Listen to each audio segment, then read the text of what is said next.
Saya pikir saatnya membuat suatu karya yang maha besar, kasarnya yang wow, inilah saatnya. Dan saya yakin pelukis itu juga sendiri kalau jujur ya, dengan dirinya, dia tahu mana yang bagus, mana yang enggak. Jadi bikinlah satu siksa sedikit. Jadi perhatian. Ngebuat sedikit siksa. Hah, itu siapa ya? Orang kan nengok ya.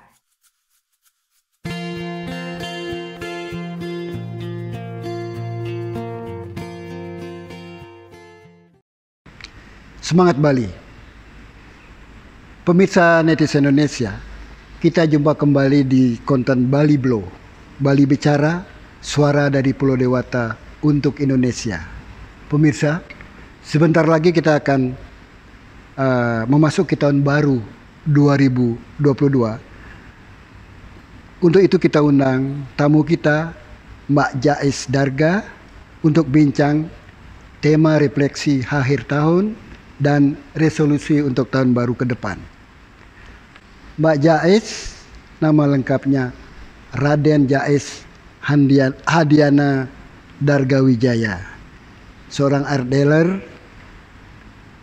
pialangkara seni rupa, kelahiran Bandung, yang sudah sejak 1997 tinggal di Bali.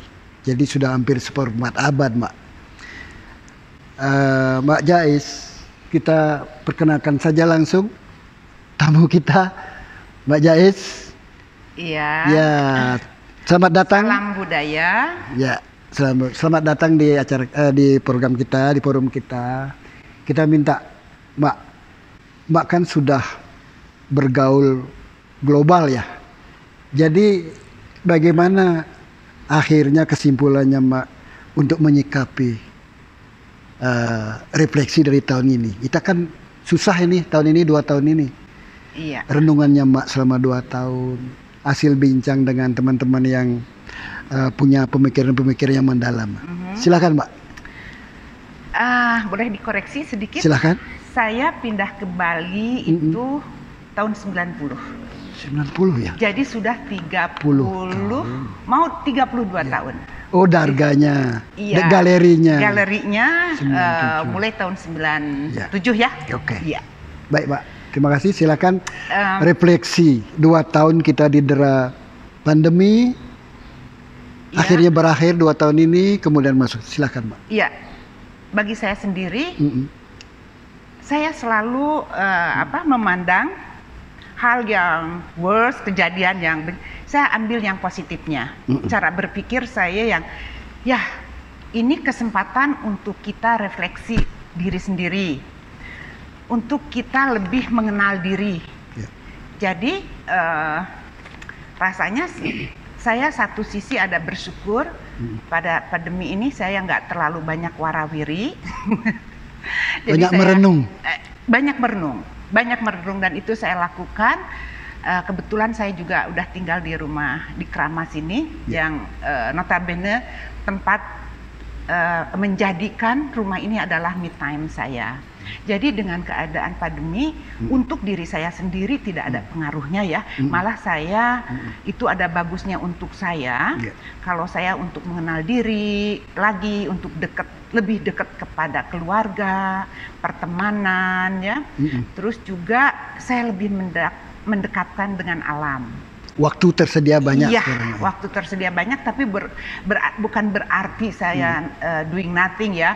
Saya masih bisa baca buku, malah saya bisa kontak-kontak teman-teman yang lama saya nggak jumpa, nggak ketemu ya.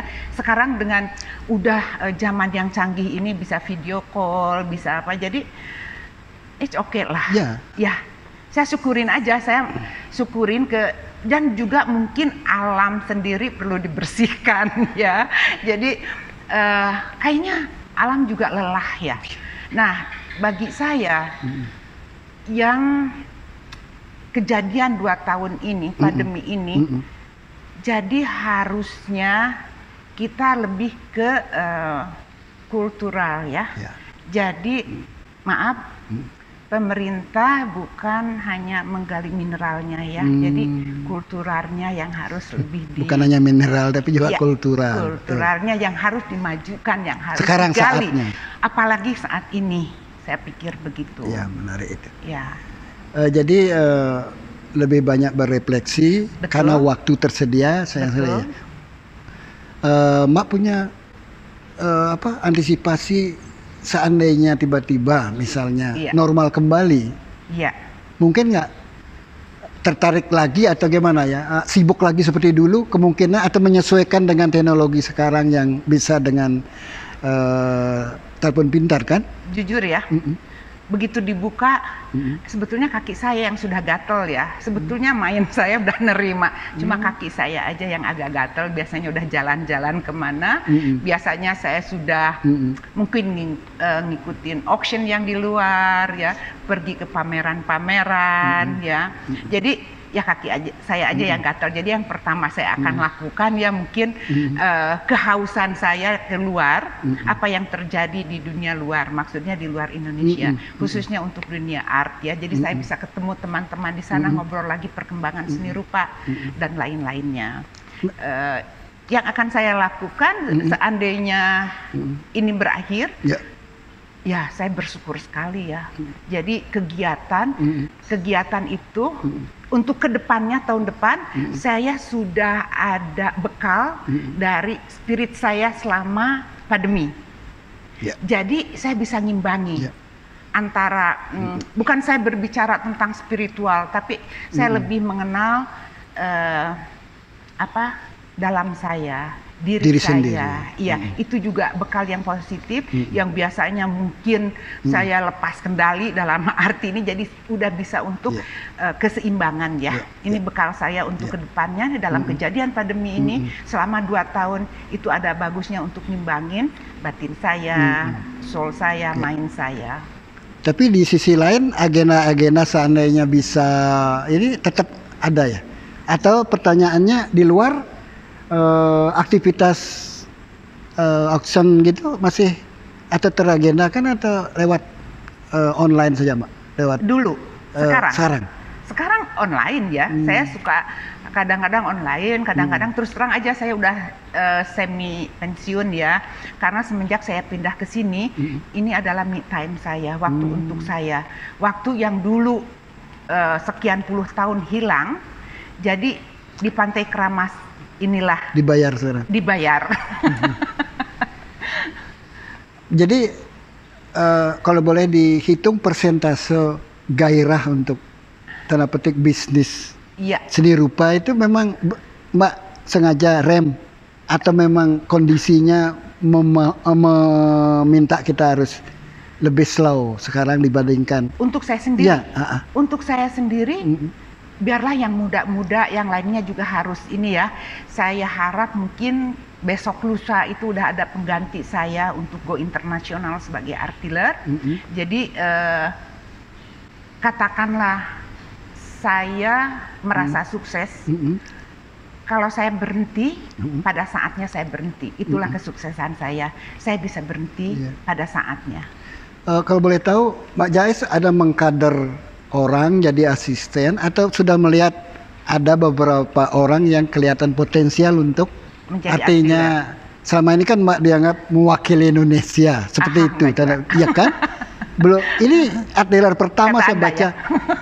Mbak ada upaya mengkader orang ini apa? Saya sudah mencoba beberapa orang, saya sudah mencoba yuk kita keluar, tapi banyak juga yang rasanya aduh ketakutan nih kayak ke hutan rimba gitu ya. Ya, tidak senekat Mbak sejak awal itu. Iya, saya emang orang gila ya, berani mati. Tapi saya itu siap berani kalah dan berani menang. Ya. Ya kalau diceritain seperti itu mereka tidak kuat juga, tidak berani juga. Iya, masih atau ada mungkin ketakutan. Mungkin gini ya, ada takut salah ya, atau aduh takut ini, aduh diterima enggak, aduh mungkin ada remnya. Kalau saya ya gimana nanti nggak diterima is nothing tulus gitu. Atau kenapa tidak mencoba gitu? Atau memang eranya Mak Jais mulai itu kondusif saat itu ekosistemnya beda dengan sekarang yang mungkin lebih kompetitif, lebih banyak saingan. Enggak juga sih. Enggak juga. Sama aja. Maju aja. Dari dulu juga di dunia art itu di luar itu dari dulu juga banyak sekali dan selalu bersaing ya, tapi dalam arti bersaingnya bersaing positif ya. Ya. Oke, kembali ke refleksi akhir tahun, Mbak. Mensyukuri, bisa mengenali diri, kemudian merasa akan lebih siap untuk seandainya itu. Jadi siap lahir batin. Bekal batin saya. Jadi Mbak tetap syukuri ini ya. Saya tetap syukuri. Ya. Tapi bagi kasarnya begini kan, Mbak ada sekian tahun kerja, tanda petik kan udah punya tabungan. Bagi mereka yang baru mulai kemarin kan juga beda anunya ya. Persepsi pasti beda kan, Mbak? Begini, uang deposit bukan sebagai uang lagi ya yang disimpan. Dalam keadaan pandemi ini deposito orang yang punya itu lebih aktif lagi ya, seperti itu. Terus saya astungkare ya, saya punya bekal hari tua saya di mana saya mau pensiun, saya udah menyiapkan segalanya bagaimana hidup saya enak, tidak menyusahkan anak atau orang lain ya. Jadi intinya saya sudah siap. Nah, kepada yang belum siap, lingkungan saya adalah lingkungan para pelukis, seniman ya dan lain-lain. Justru saatnya pada pandemi ini adalah saatnya dia gimana ya, jiwa dia, soulnya dia main and soul dia menyatu, diam, tidak memikirkan dulu materi, tapi dia melakukan ke dalam dan berkarya. Lukisan itu kan dari jiwa. Nah, selama dia nggak warawiri, nggak ke sana, mungkin itu katakanlah bermeditasi gitu ya. Ini kepada senimannya, kepada para seniman, ya, kepada para seniman. Saya pikir saatnya membuat suatu karya yang maha besar, kasarnya yang wow, inilah saatnya. Jadi katakanlah kalau misalnya dalam ekonomi dia puasa dulu kok. Puasa dulu deh gitu. Justru bersyukur mungkin itu untuk mengasah imajinasinya, untuk mengasah jiwanya. Hasil karya dari para seniman lukisan itu kan refleksi dari jiwanya para pelukis ya. Saya pikir saat-saatnya yang indah mungkin setelah pandemi baru ini loh karya saya selama pandemi. Exactly. Tapi bisa saja ada argumen bagaimana mungkin saya fokus. Kan hidup susah sekali, masuk akal nggak? Bisa diterima nggak, Mak? Nggak. Ada sih seniman kayaknya Nasar atau si awal-awal Jihan kan menderita berdarah-darah dulu. Betul. Tapi kan beda eranya. Ada seniman-seniman sekarang yang katakanlah, gimana saya bisa fokus, bisa kerja intens, begini menderitanya. Masuk akal nggak? Nggak. Tidak selalu ya? Nggak. Saya nggak setuju. Yang belum apa-apa udah mengalah. Sejarah selalu menunjukkan seniman berdarah-darah dulu ya. Betul. Dan ada seniman langsung meledak itu. Kenapa dia menjadi seniman? Kenapa nggak jadi pegawai sipil? Sejak awal pilihannya dia udah pilihan seniman. Konsekuensinya seperti itu. Jadi ya itu harus berani mati, harus berani lapar kasarnya. Banyak pelukis-pelukis dulu juga bagaimana ya dia. Saya pikir masih banyak jalan keluar. Kita tuh apa yang perut kok, apalagi kita hidup di Indonesia. Kita tuh tetangga tuh masih nolong kok, betul nggak? Apalagi ada keluarga, jadi tidak ada istilah bagaimana saya berpikir bisa maju, bisa ini. Perut kita, saya sendiri bisa makan nasi sama tempe aja cukup kok. Jadi tidak ada alasan untuk seniman untuk tidak berkarya ya. Karena keadaan di kondisi ini tidak, apalagi di Indonesia itu gotong royong kekeluargaannya sangat kuat. Tidak mungkin satu seniman datang, Bu Jais datang ke sini, saya mau makan nih di Bu Jais, of course. Saya bilang oke, welcome, kita sama-sama. Jadi kalau bagaimana saya bisa melukis kalau ini enggak, itu untuk saya enggak. Maaf ya kalau misalnya ya Ibu Jais aja yang gini-gini bisa, coba Ibu Jais jalanin. Makanya saya nggak memilih menjadi seniman. Saya memilih menjadi pedagang. Terkait dengan ini endorse sebagai seniman kita, Mbak kan dari buku biografi saya baca tuh, Mbak belajar sejarah seni rupa ya segala macam ya. Kan Mbak belajar, artinya ada nggak bayangan Mak? Tema-tema yang mungkin kontekstual era pandemi ini, atau bebas saja? Mak membayangkan kan saya akan nyari tema yang itu enggak ya?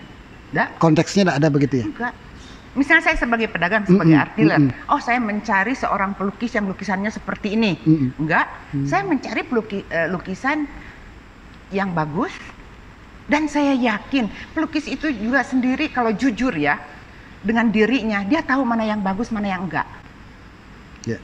Jadi coba setelah pandemi ini mungkin diadakan pameran ya, para pelukis apa yang selama pandemi dia bikin. Dia jujur kalau dia pelukis itu, saya sebetulnya ya kurator atau ini itu sebetulnya hanya kalau saya melihatnya untuk melukis, saya bukan kritikus seni ya, melihatnya dari kacamata internasional ya, dalam arti bahasa internasional, karena saya selalu di Eropa atau Amerika lukisan seperti ini memakai bahasa internasional yang bisa diterima di mana-mana. Kata kasarnya saya akan melihat dari kacamata itu, mungkin lain dari kacamata kritikus ya. Bagi saya kalau saya melihat mana yang lukisannya yang bagus, yang jujur, pelukisnya sendiri jujur dengan lukisannya, ya itu yang Mbak.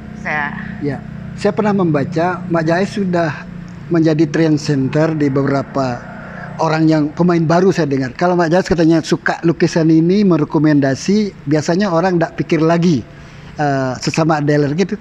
Tapi kan ada gium di kalangan kalangan peminat seni rupa itu, belilah karyanya, bukan namanya. Tapi kayaknya tidak selalu dari praktiknya begitu loh Mbak. Tetap aja nama itu dilihat kan. Gini. Siapa yang bikin ini? Oke. Awalnya saya itu dulu kalau saya membeli lukisan, saya tidak lihat nama yang saya suka. Sejak awal sudah begitu? Sejak awal. Yang saya suka saya beli. Itu untuk belajar mata saya. Awalnya. Tidak berpikir ini laku dijual lagi. Atau tidak, enggak. Tetap Mak, kalau suka beli. Saya ambil. Ya seperti yang Jehan. Kadang-kadang yang anonim ya. Saya beli di luar, ini lucu banget ya. Oh ini bagus banget. Saya ambil, saya beli. Jadi awalnya saya nggak melihat ya karena saya suka. Pertama untuk generasi untuk pemula atau yang suka seni, biar nggak kecewa ya, belilah yang dia suka. Kalau kita udah melihat dari harga, nama pelukisnya, dia belinya udah mahal, tiba-tiba jatuh harganya, dia kecewa. Jadi siapapun belilah yang dia suka. Pertama itu yang utama ya. Nah selanjutnya mau beli nama, bagus. Karena di market pada akhirnya juga yang dibeli itu nama. Berapa persen persentase di antara melihat karya saja, tapi orang udah tahu ini karya ini, udah ada personifikasi. Rata-rata 100% ya melihat nama ya kalau udah di market ya. Ini siapa? Oh si Ano, pelukisnya misalnya siapa, Vernalegi atau Monet atau Avandi, Lemayer, semua udah ada harganya. Dia kembali lagi ya, ujung-ujungnya memang juga ke harga ya. Ya, Mak, kembali ke tema kita kan, kita tahu masih banyak aktivitas pameran lewat online kan juga offline ya, di Bali dan Jogja. Saya amati Bandung dan Jakarta agak sepi, tapi Bali, Jogja mungkin Bali lebih ini. Jadi tadi kita ngobrol di jalan, kayaknya enggak ada, Bali enggak berubah aja sekali. Padahal zaman bom cuman ya kan? Sekarang lebih parah kan? Betul. Tidak, kasarnya tidak ada kasus kelaparan gitu misalnya. Itulah. Apa itu Mak, menurut Mak? Itulah. Apa di Bali itu satu ya, itulah kenapa saya memilih tinggal di Bali. Kok damai ya, gitulah. Satu damai. Terus karena ajaran dari agama juga ya, dari spiritual yang kuat, semuanya isi aja, dijalanin aja dengan syukur. Rasakan itu? Saya juga rasakan itu karena ya kepada karma ya, dengan kejadian ini ya itu. Jadi spirit and spiritualnya di Bali itu sangat kuat ya. Beda ya Mak rasakannya? Iya. Jadi saya asli Bandung, saya orang Indonesia asli Bandung. Kenapa saya selalu bilang saya mau pulang itu ke Bali, ke Pantai Krama saya pulang. Seperti itu karena saya sampai merinding karena Bali itu lain ya. Jadi saya tuh banyak belajar itu di Bali, bagaimana toleransi, meski ada juga ya yang radikal, tapi 99%. Mbak rasakan itu ya? Saya rasakan toleransinya di Bali, kekeluargaannya di Bali. Seperti dan saya tuh dengan teman-teman di Bali itu malah udah seperti saudara gitu ya, udah kekeluargaan tuh lebih erat ya. Atau karena di Bali ini kita lebih banyak waktu ya, atau di Bali itu lebih nggak terlalu hektik sibuk seperti kota-kota besar lainnya ya. Jadi ya itulah di Bali nggak ada deh yang namanya kelaparan bagi saya, nggak ada rasa kesusahan. Buktinya sekarang di kota ya, di Denpasar, di mana aktivitas warung-warung justru yang untuk domestik, untuk kita di sini berjalan dengan baik, kecuali yang para wisata pariwisata. Sundanya keluar. Iya. Mbak, kemudian tadi advice untuk seniman-seniman muda kan Mak ya? Iya. Ya kita segmennya karena yang sudah senior yang kan sudah ya relatif aman hidup. Iya. Kemudian dari pengamatan Mbak tadi itu, orang selalu lebih banyak, pasar selalu melihat lebih banyak nama dari karya. Iya. Untuk mencapai nama itu mereka ya berusaha, bekerja keras. Bekerja terus. Iya, bekerja, ciptakan sesuatu yang lain dari yang lain. Kita untuk, misalnya gini, kita kalau jangan menjadi follower deh, ciptakan satu karya yang hebat, bikinlah sesuatu kejutan, bikinlah ciri khas tersendiri, bikinlah kejutan. Seperti misalnya kalau kita contohnya nih, kalau kita naik mobil adem ayem seperti ini, jalanin aja deh di tol seperti ini, atau di jalan biasa seperti ini ya, adem seperti ini, orang nggak nengok. Jadi bikinlah satu siksa sedikit, jadi perhatian, ngebut sedikit siksa, itu siapa ya, orang kan nengok ya, seperti itu juga. Jadi sensasi. Bagaimana harus ditengok? Berarti ada dinamika. Bikin sensasi. Dinamikanya. Bikin sensasi. Tapi yang cerdas. Tapi yang cerdas gitu. Dan tidak merugikan orang. Ya, dan bertanggung jawab. Dalam karya. Ya. Yang cerdas, bertanggung jawab dan jujur, karya yang bagus gitu. Kalau kita tertib lalu lintas sebagai seniman, ngelukis aja untuk hobi, ya udah pilihannya memang untuk hobi. Jangan berharap dia orang melirik. Barang sebagus apapun tidak ada di market, ya orang tidak tahu. Tadi menuju ke sini dari Denpasar, kita juga ngobrol sama senior Mas Joko. Nanti kita obrolin sama Mbak Jais. Kayaknya setelah era Wianto, era Gunarso, era Erawan, Jirno, Mangu, kok kayaknya setelah 2010 tidak ada karya baru. Siapa sih, dia bilang. Saya bilang iya. Menurut Pak Jais pengamatan memang stuck ya. 10 tahun terakhir tidak ada yang baru dari, mungkin juga Jogja saya lihat setelah pop art ya mereka terakhir lah. Iya. Generasi ada 2000. Kan, yang sekarang itu siapa? Erik, siapa namanya? Yang dulu pernah di Ubud. Aduh, sekarang harganya gila sekali. Sekarang ada di Bandung. Dulu pernah di Ubud. Oh my God, kok Christine. Oh, yang cewek. Iya. Nah, dia di London iniin ya harganya. Dan di auction juga sudah miliaran gitu harganya ya. Oh, sempat di Ubud ya? Iya. Cewek ya. Dulu itu. Oh ya. Itu udah menonjol setelah Mas Riyadi ya. Oh, Mas setelah Riyadi. Mas Riyadi ya ini menonjol yang meski pandemik kemarin dia. Jogja apa Bandung itu ya, Mak? Dia di Bandung sekarang. Ya. Bandung banyak ya. Iya. Oh, yang kontemporer. Kok ada kesan saya, maaf ya, Mbak. Maksudnya di lingkungan di Bali di sini tadi pelukis yang kok setelah Mangu yang lain nggak ada. Jirno, Erawan, mana yang baru? Kayaknya kok belum muncul. Mungkin belum muncul. Mungkin begini, Erawan dulu dengan beraninya ya dia. Waktu saya ingat deh dia bereksperimen, dia berteater, instalasi gitu, dia berani, performance kayak itu, ya bikinlah sesuatu seperti itu. Mungkin sekarang harus lebih digiatkan lagi waktu pada zaman Darga itu ya, atau waktu art center di situ ada warung budaya, inget kan kita kumpul-kumpul, seorang bikin sesuatu juga yang untuk komersil ya, tidak untuk jual, kita senang aja gitu. Mungkin sekarang udah pikir, aduh laku nggak ya? Mungkin, I don't know ya. Tapi eranya udah beda. Ya, eranya mungkin sekarang agak lebih tertib ya. Kalau dulu tuh kan wow gitu ya, wah hihihi gitu. Sekarang mungkin lebih agak tertib para seniman atau sekarang. berhitung. Entahlah, agak tertib lalu lintas, agak baik-baik gitu. Oh iya. Nah ini ketahuan. Gak galak-galak, baik-baik seniman sekarang yang di Bali itu ya. Begitu ya kesannya. Tertib lalu lintas. Mungkin era tertib. Era tertib sekarang. Mungkin setelah ini dan ditunjang oleh keadaan sekarang pandemi. Jadi lebih tertib lagi. Mungkin setelah pandemi setelah dia bermeditasi, berintrospeksi dengan dirinya, lebih fokus kepada mind, soul, and ininya dia, mungkin ada suatu kejutan, who knows? Yang beda ya. Yang beda. Mungkin mereka kalau ada yang nonton dan mendengarkan, oh iya ya, saya akan membuat ini sesuatu yang wow. Kalau dulu kan ada yang ngebakar lukisan, ada yang macam-macam lah gitu ya. Ada artis yang jual nya itu dikalengin gitu ya, yang berkisi Italia, yang seniman Bali.